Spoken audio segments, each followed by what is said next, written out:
So sa umagang ito, nagpapasalamat muli kami sa CFL family dahil napagbigyan muli kami ng isang guest. Actually po last week pa dapat po ito, kaya lang may mga aberya kasi siya. So may mga aberya dito sa aming studio, kaya po hindi po siya nahiwala po kaming programa last week. Pero sa ngayon, hindi pumayag ang Lord na hindi matuloy ang ating programa sa araw na ito. Siya po ay isang CFL Governance Council, overseer and actively supporting the CFL ministry, life ministry.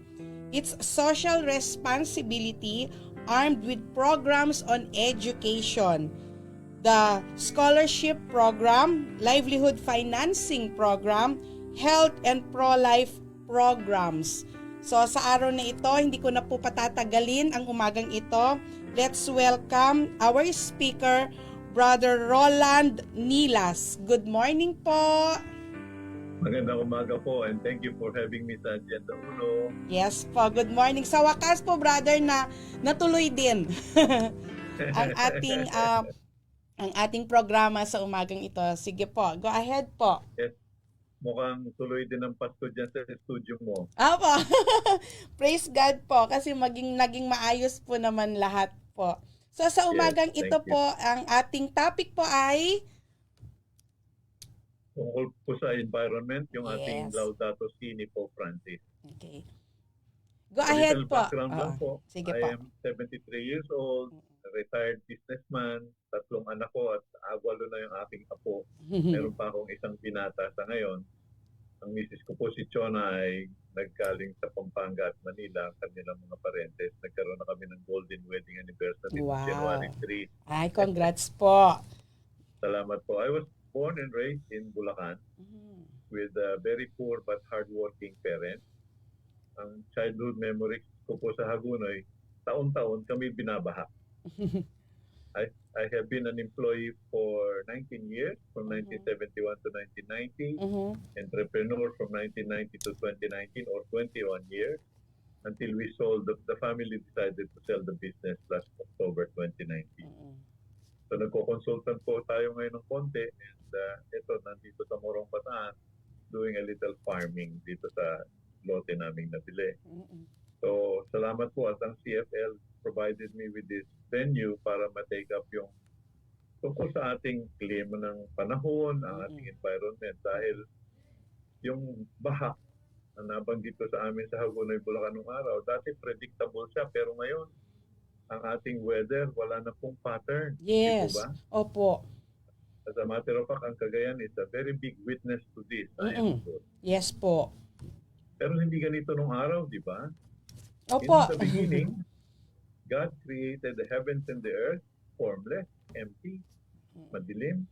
Familiar tayo dito sa Genesis. Yes. And God said, let there be light.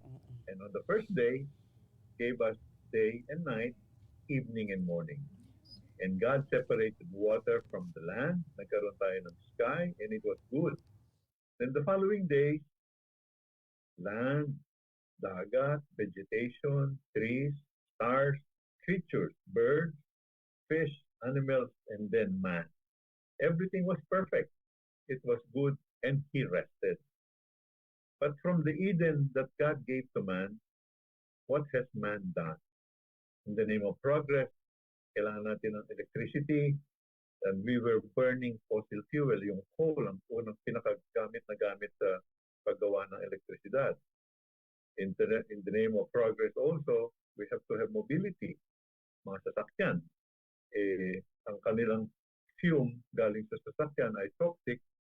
By the way, yung gulong na ginagamit natin ngayon sa mga sasakyan natin, dati natural rubber po yan, pero ngayon they're almost 100% synthetic.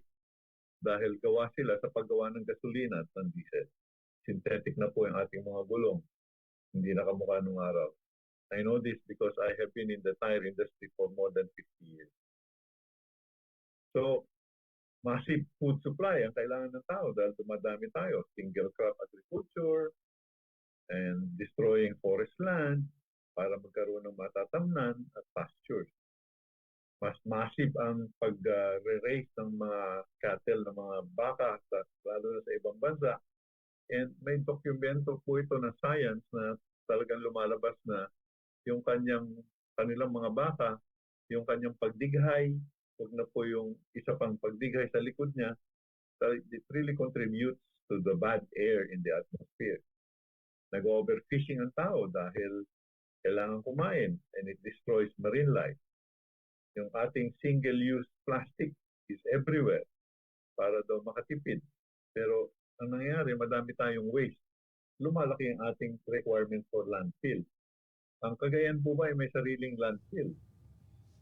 Meron naman po, opo. Meron. So meron na tayong mga barangay MRF, Material Recovery Facility. Facilities, opo. Dahil doon po sinosort dapat ang basura. We are constantly hearing about climate change.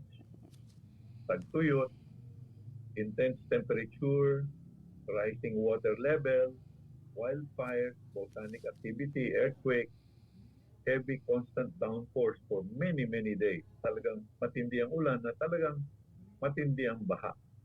Ang tanong, ano ba talaga at paano nagkaroon ng global warming?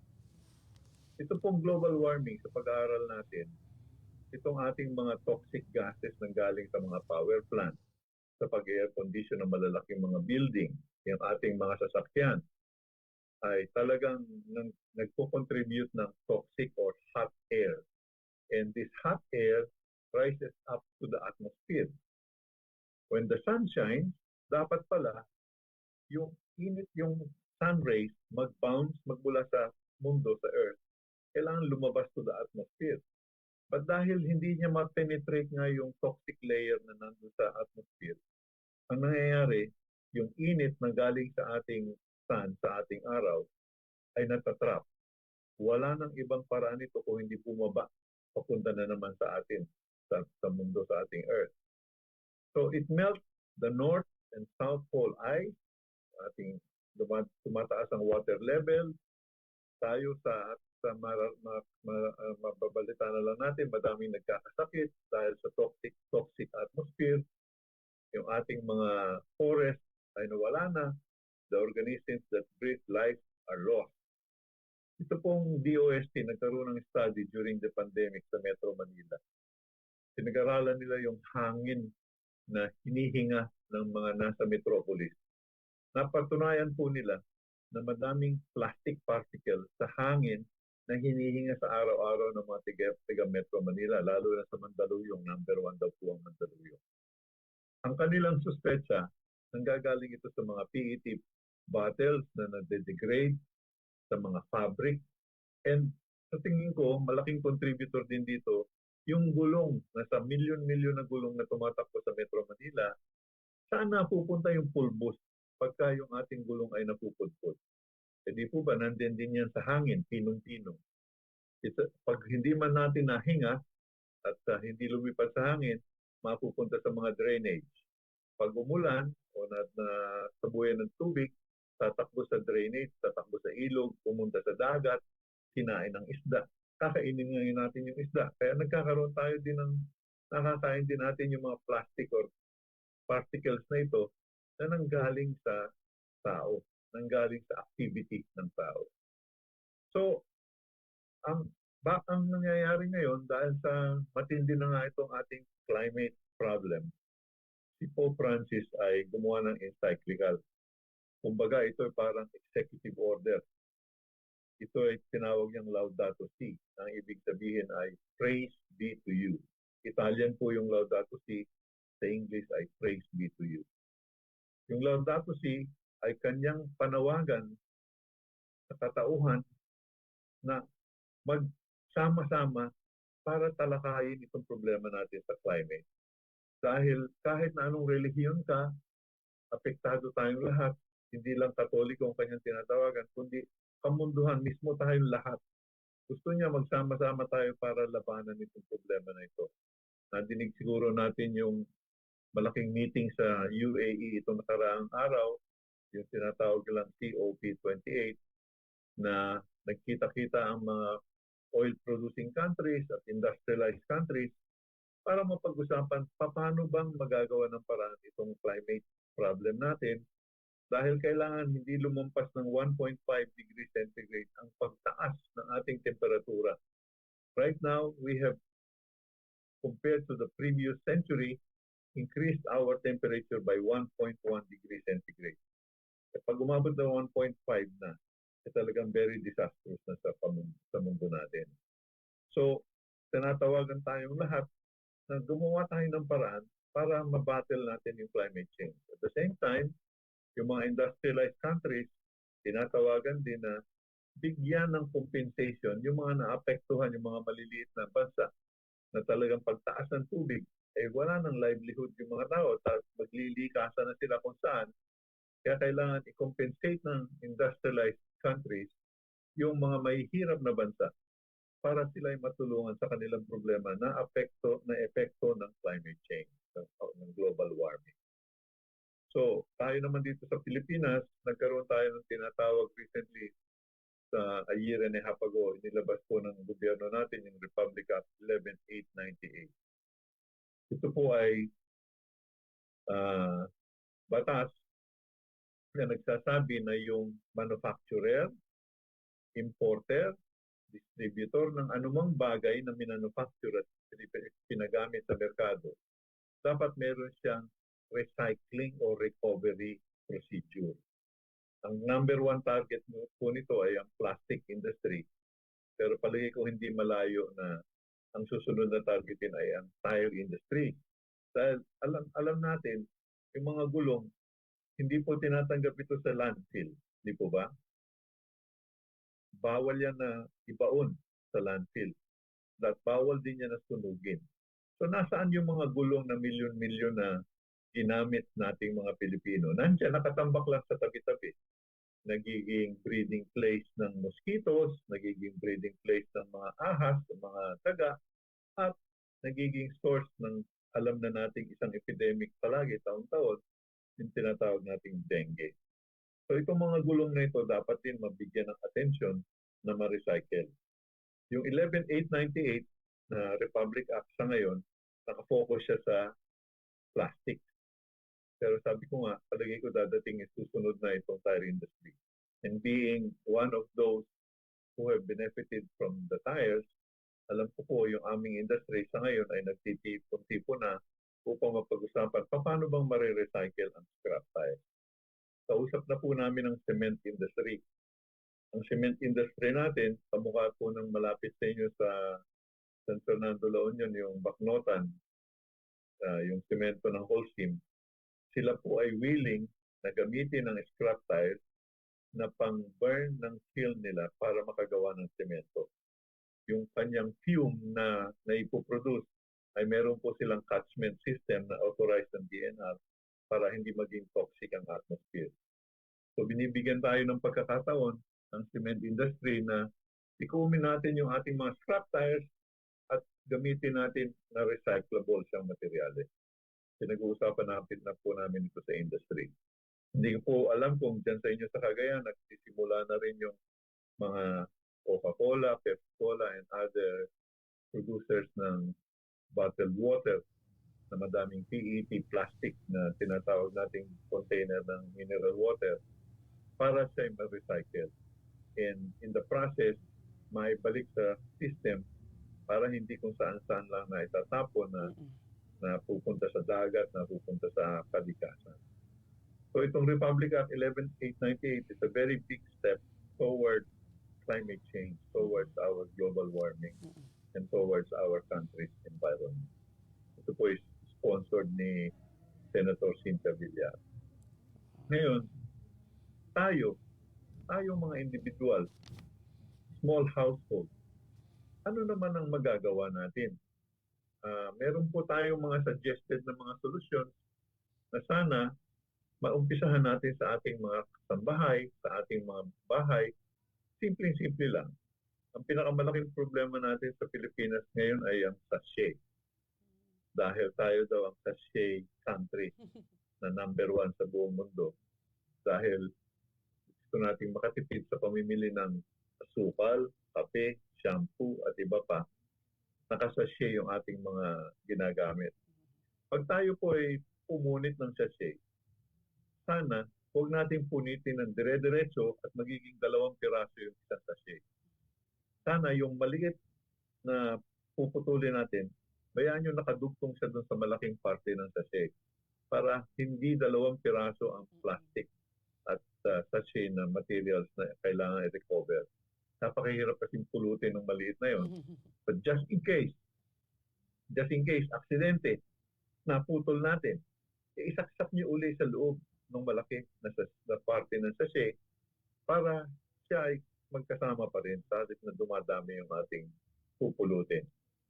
Kailangan po tayong matutong mag-recycle sa bahay. Medyo sophisticated yung mga ibang natutuhan natin noon tungkol sa recycling. Pero simple lang po yung dapat sa bahay. May container ng basa na basura at dry na basura. Yung dry na basura, karamihan doon ay papel, plastic na pwedeng i-recycle. Yung basa na basura, usually food or vegetables na mga pinagputulan natin ng mga gulay, natirang pagkain, yun po ay dapat ay ipaon. Composting ang kailangan. Marami pong nagsasabi, mahirap gawain yung composting trap. Pero hindi niyo pa po nasusubukan. Sa pirasong hukay lang sa likod ng bahay, tatabunan natin ng lupa everyday na maglagay tayo ng anumang compost na material natin na basa na basura para hindi na ibibigay sa basurero.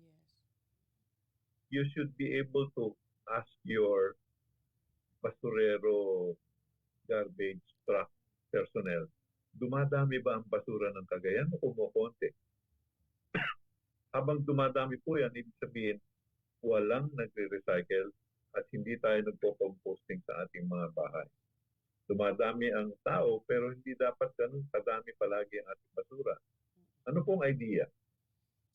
Yung basurero natin, dapat halos wala siyang makuha. Halos wala siyang makuhang basura na dadalahin sa landfill. As much as possible, we should avoid sending any material to the landfill. That way, hindi na natin pag palalakihin yung landfill na kadalasan ay umuusok, kadalasan ay mabaho. Kasi ang pinapadala natin sa landfill, dapat binabaon na lang natin sa compost natin. Yung compost na yun, in a few weeks, ay fertilizer na. So pag napuno na yung isang butas sa likod bahay, bumutas na uli ng isa pa, at doon tayo magsimula uli ng composting.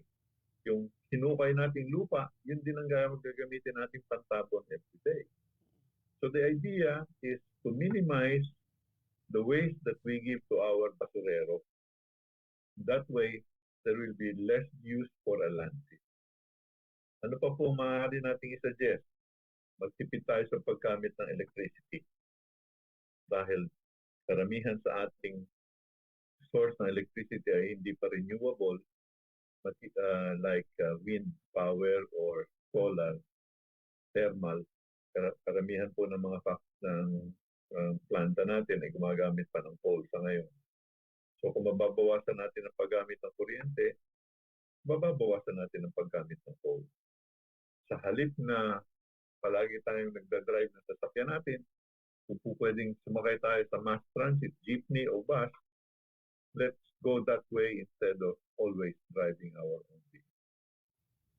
Kung makaka-switch tayo sa solar power sa bahay, na using battery, mas maigi, bawas na naman sa kuryente. Sa pagluluto, huwag sobra ang pagluluto natin para walang waste. So if we can lessen the consumption of beef, yung sa baka, lalo na po yung mga dilata na baka. Lalo na yung corned beef, paborito po natin yan. Pero kung mababawasan natin yan, mababawasan ang demand ng baka at dairy, which is one of the big pollutants in the world. Ano pang magagawa natin? Ask our neighbors and our friends to get involved. And we should stop thinking na ang dagat can heal itself. Kasi karamihan ng pag-iisip ng tao, kahit na ano itapon mo sa dagat, okay lang. Dahil it will heal itself. Mali po yun eh. Hirap na nga yung mga isda at mga creatures natin sa dagat dahil ang nakakain nila ay plastic. Meron kaming video nung araw na yung isang pelican, pakakainin niya yung kanyang anak. Diba? Tinatago ng pelican dito yung sa kanyang liig, dito, sa system niya. Tapos ilalabas niya pagdating niya sa mga anak niya, i-feed niya through its mouth. Sa halip na pagkain po yung lumalabas sa bibig niya, toothbrush. Imagine ninyo, nakakain ng pelican galing sa dagat ay hindi na mga isda at ano pang mga bagay kung hindi plastic. Hirap na hirap kang ilabas yung toothbrush. So, wala na makain yung kanyang anak. Apektado na naman yung ating wildlife. So, we should also start thinking that our resources are unlit. Gusto natin yung unli na bigas na kanin eh. Like ang ating tubig, mga minerals. Parang trato natin unlimited. Hindi po, yan po ay may katapusan. Meron siyang finite supply level. So, what will it take for us, common Filipinos, to contribute toward the fight ni Pope Francis na Laudato Si for improving our environment and our climate? We should rethink our lifestyle. Pag tayo mamimili, magsa-shopping, balik natin yung bayong, yung basket ng araw. Sa halip na palaging naka-plastic yung ating bibilhin sa palengke, magdala tayo ng sarili nating container. Reusable bag, reusable containers, para hindi tayo nagpo-contribute sa paggamit ng plastic. Yung ating mga utensils, pagka tayo may mga party, kadalasan, plastic spoon and fork, plastic cup, saan mapupunta? Mabuti kung nare-recycle po natin yan. Kadalasan, itatapon na lang sa basura together with all the waste. Wala na. Napunta na sa landfill. Lumaki na naman ang ating problema. Dapat meron tayong sariling water flask sa halip na bili tayo ng bottled water.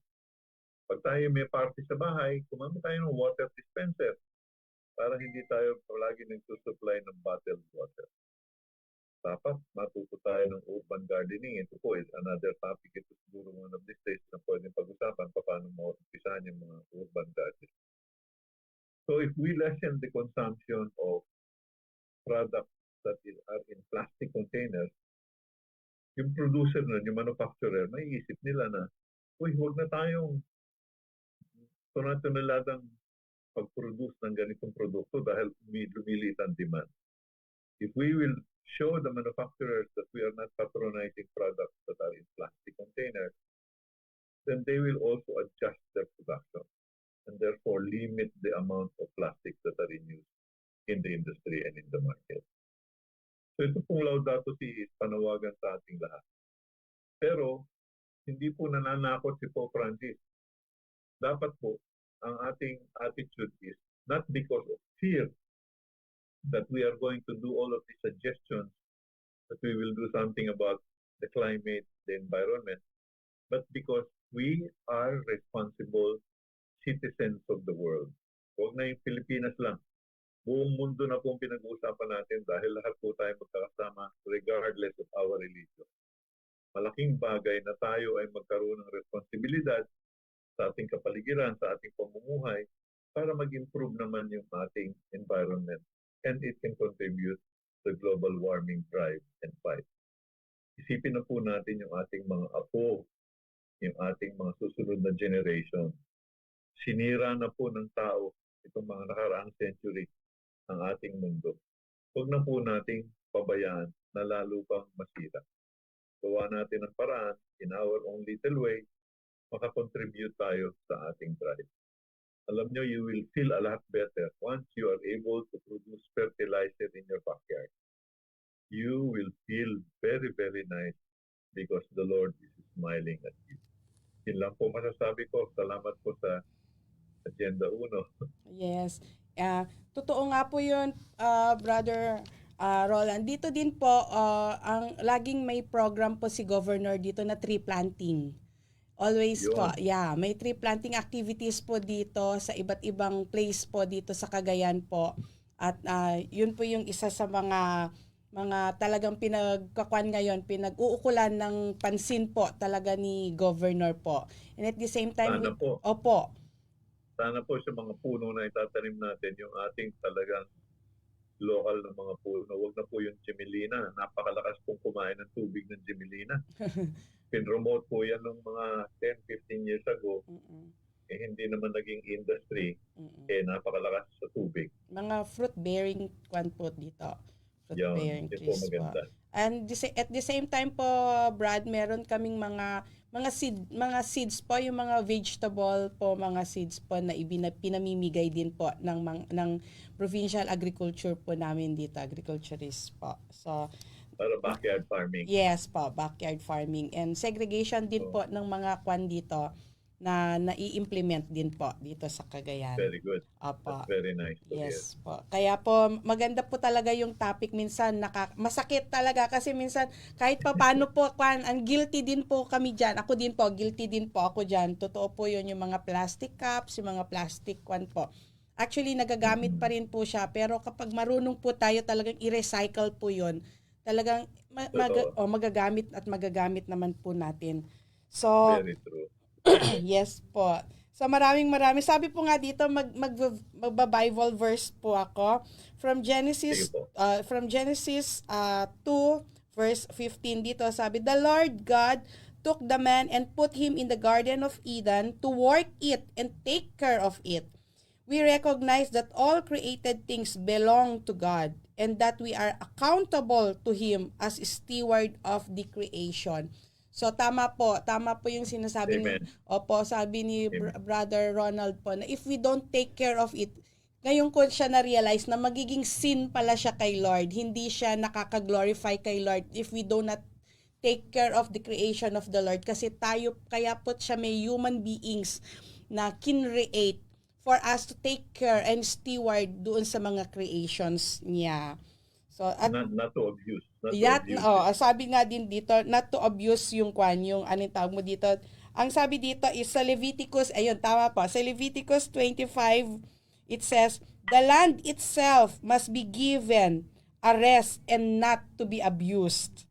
Sabi po dito. So, Amen po. So sabing ganon, kaya talagang yung environment, talagang biblically din po talaga siya na kailangan talaga nating ayusin, alagaan, kasi napapakinabangan po talaga naman din natin yung mga yon. Kasi dito po kasi sa Cagayan, lalo na po nagfa-flood na din po kami kasi dito. Kaya po talagang puspusan po talaga ang programa po for the tree planting sa mga iba't ibang place po, mga vegetables, mga kwan po. Kasi kailangan na po talaga din namin ma-restore kung ano yung Cagayan noon po. So, talagang nawala na kasi yung mga puno natin na nagkahawak ng tubig . Yes po. Kaya nga po. Binabaha tayo palagi.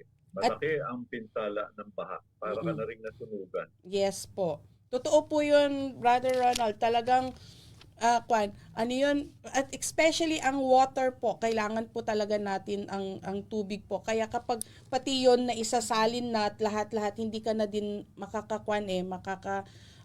makakaigib or something kapag pati yung bahay mo na, nandun na, pumasok na, at lahat-lahat po. Kaya, yun po, kaya kailangan talaga na alagaan natin at kung ano man yung magagandang proyekto, dapat kailangan suportahan po natin. Kailangan bigyan natin ng focus, bigyan natin ng priority na alam mo yun, parang baby mo na kailangan mong ibigay lahat. Kasi para sa atin naman po yun. So with that po, ano po ang mga final words po ninyo, advice po ninyo sa ating mga tagapakinig po? Well, alam natin yung kasabihan na nasa Diyos ang awa, nasa tao ang gawa. So kailangan po talagang magtrabaho tayo, bigyan natin ng atensyon yung ating environment. Kadalasan kasi hindi natin pinapansin and we are focused on livelihood. We are focused on saan kikita, anong kakainin natin mamaya, bukas. Ang nangyayari, in the process, we take little notice of the waste that we generate. Dapat conscious po tayo palagi. And being responsible Christians, being responsible people on earth, we should do our share. Huwag na nating pansinin kung merong iba na hindi gumagawa ng role niya. one of these Exactly. days, pag nakita niya na tayo ay ganun ang ating gawa, Mm-mm. mahahawa din po yung mga yan. Yes po. So wag tayong madismaya na, ay, yung kapitbahay ko, ganito, ganyan, ganyan, ganyan. Huwag po tayong ganun. Gawin natin yung share natin Mm-mm. at nang makita ng mga kapitbahay natin na maganda naman pala yung style ni Kumare o ni Kumpare. Diba? Mm-mm. So, ako na nga rin makagawa ng composting. Exactly. Ako na nga rin magtanim ng sarili kong gulay. Mm-mm. Napakasarap pumitas ng talbos ng kamote at kakainin Yes mo. po. Sa Fresh. sarili mong tanim. Bakuran. Oo. Okay. Tsaka fresh pa po siya. Pagkan. Sinabi niya. Oo. Saka wala ka ng gastos. Mm-mm. Nandun na Ka Exactly. na namamalengke. Exactly po. So, maraming salamat po, Brother Ronald, sa inyong Salamat mensahe sa araw na ito. To God be the glory po. At para po sa akin, sa verse 15 po sa Genesis, sabi nito sa chapter 2 pa rin po. God has given us the responsibility to act as stewards of His creation, to care for, manage, oversees, and protect all that God owns. So talaga po na kailangan talaga natin na bigyang pansin ang ating mga environment, especially po. Lalo na po ngayon, madalas po ang mga sakit-sakit, ganun po. Mga herbal, alam niyo po mga herbal kwan lang ang mga yan eh. Noong mga panahon na yon eh, hindi na kailangan yung mga medicine Hospital. o mga hospital po Oo. noon. Kasi talagang Yeah. herbal pa lang po yun eh, okay na tayo. Kaya malaki malaking po. problema natin. Malaking problema natin pag na-hospital ka, nako, Sus Maria. Matindi Talaga po yung naman. gastos. Ay, nako. Magkakanda utang-utang ako saan-saan Exact. dahil lang sa pulmonya Mm-mm. na hindi naman palagi nung araw. Healthy tayo, mga pinagmula natin. Mm-mm. Pero ngayon, madaling magkasakit. Mm-mm. Madaming na-hospital. Konting na-hospital na. Mm-mm. Exactly. Ay, nasa environment po yan, nasa atmosphere natin, sa ating lifestyle. Exactly. Sige po, maraming salamat sa Agenda Maraming salamat po and God bless everyone. God bless po, Brother Ronald, and see you again po. Sana matapos natin ang December ng Sige po, ating thank you. ng ating Agenda 1. So maraming salamat po at God bless po. Bye po. God bless. Bye-bye. So sa araw na ito, maraming salamat po sa ating mga tagapakinig at sana marami tayong natutunan sa Agenda 1, Moral Recovery, na ang ating topic ay how to take care of our environment po. Maraming salamat sa CFL family, kay Brother Ronald Nilas po. Maraming salamat at see you again po next week. God bless everyone.